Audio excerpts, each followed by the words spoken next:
partis juste au moment avant que le quartier prenne feu. Ça faisait peur, ça faisait peur. Tout brûler systématiquement pour effacer les traces d'ADN, les braqueurs ne laissent manifestement rien au hasard. D'une manière générale, on a affaire à des délinquants français, pour certains qui viennent des banlieues françaises, banlieues lyonnaises en particulier, capables de voler des véhicules de luxe, qui ont accès aux armes, puisqu'ils viennent avec des kalachnikovs, avec des armes de poing, qui connaissent le maniement des explosifs, mais aussi la planification et l'organisation de ces attaques. Lyon. La cité rhodanienne traîne derrière elle une vieille réputation de foyer du braquage. Une tradition née dans l'entre-deux-guerres qui a abondamment nourri l'imaginaire du cinéma, comme dans ce film Les Lyonnais.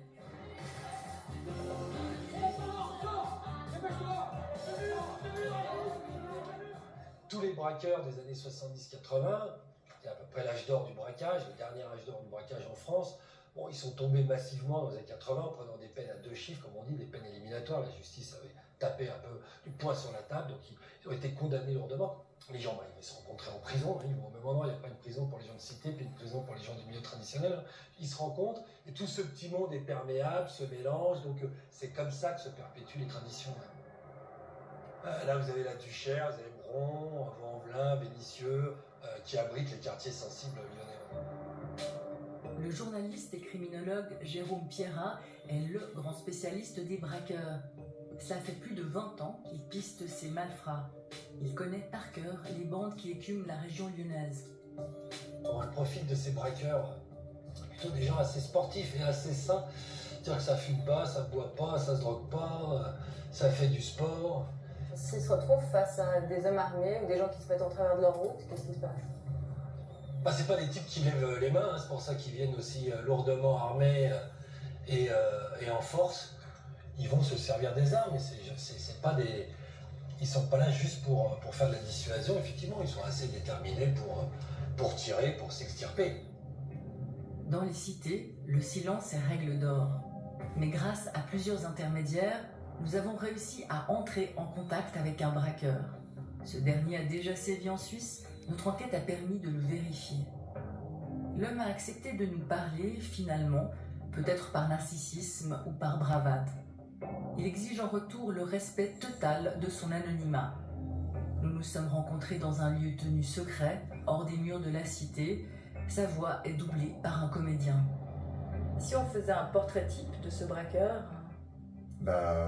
Type maghrébin. Deuxième, voire troisième génération d'émigrés, entre 28 et 42 ans. Ça peut se mélanger avec des gens du voyage, des Français qui ont grandi dans les banlieues. Voilà. Comment est-ce que vous vous êtes formé au braquage ? Ça a commencé par idéaliser les braqueurs.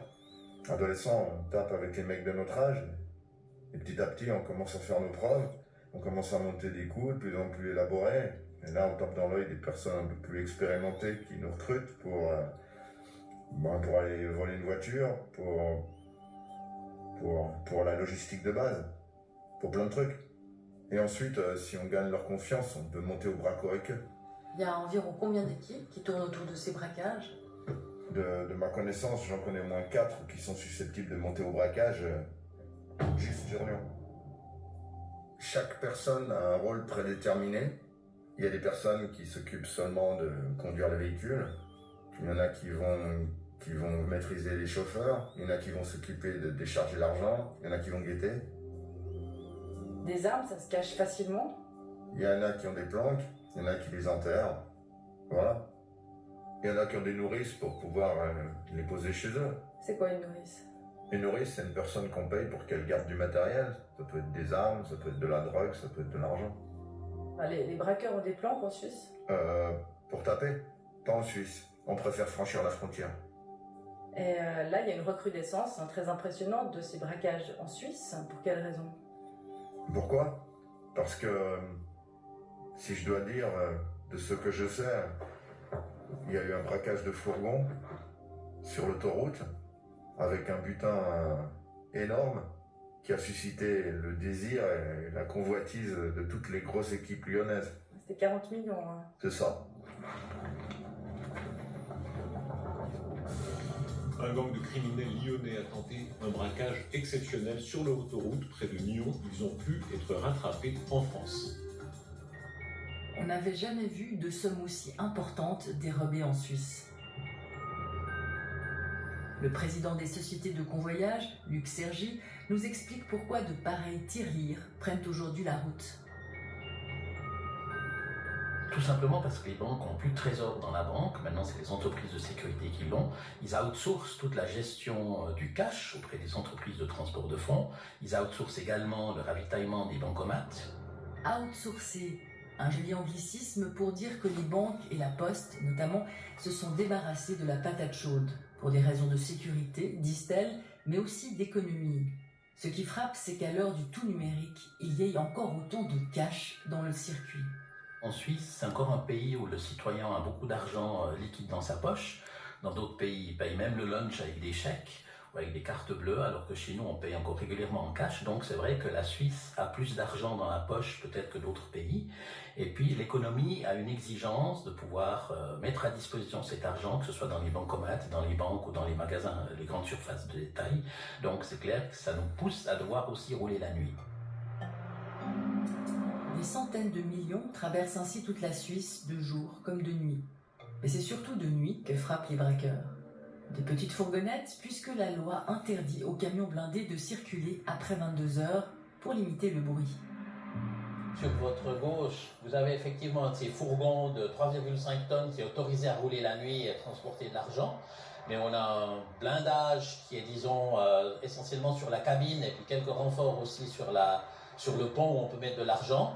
Ensuite, au milieu, vous avez un véhicule qui fait un peu plus de 8 tonnes, qui est déjà beaucoup plus solide, où on peut aussi transporter de l'argent, mais pas la nuit, malheureusement.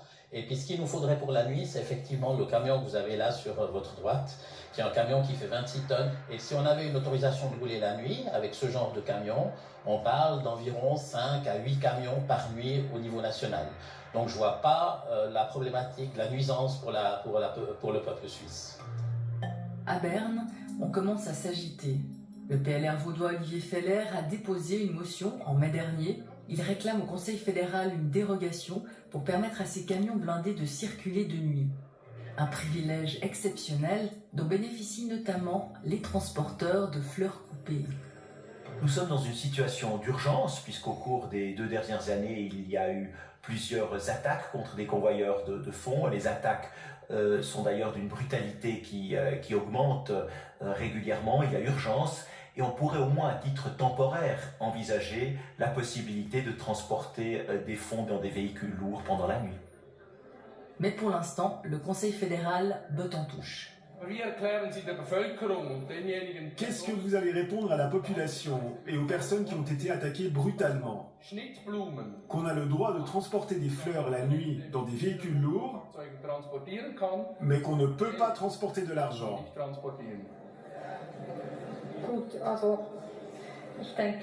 Bon, alors les fleurs coupées, vous savez à quel point ça se fane vite, hein. C'est très sensible. Alors que l'argent, comme je vous ai dit, à vous de décider quand vous allez convoyer ces fonds. L'argent ne se fane pas comme les fleurs. Et je pense que la population devrait pouvoir comprendre la différence entre les fleurs et l'argent. Pendant que la Suisse tergiverse, la France, elle, a depuis longtemps dompté le problème. La France a une approche de la sécurité publique qui est différente de celle de la Suisse et ils ont réussi à rendre les transports de fonds en France beaucoup moins intéressants pour les délinquants en prenant toute une série de mesures, d'un côté limitant fortement les montants qui sont transportés, mais également en utilisant que des véhicules lourds pour le transport de fonds avec un blindage maximum de niveau 4, donc c'est ce qui est le plus élevé aujourd'hui, en augmentant le nombre de personnes qui se trouvent à bord des véhicules, c'est 3 convoyeurs armés, protégés, c'est aussi en supprimant les transports de nuit, donc il n'y a plus de transport d'argent de nuit, pas d'alimentation des distributeurs durant la nuit, plus d'autres mesures de sécurité. Et avec toutes ces mesures, il n'y a pratiquement plus d'attaques de véhicules de transport de fonds en France. Espagne, Italie, eux, ils ont joué plutôt sur les montants. Ils ont diminué de manière très très importante les montants transportés, ce qui fait que là aussi c'est plus intéressant pour les délinquants de s'attaquer à des véhicules de transport de fonds en Italie, en Espagne par exemple. la Suisse est un pays plus libre.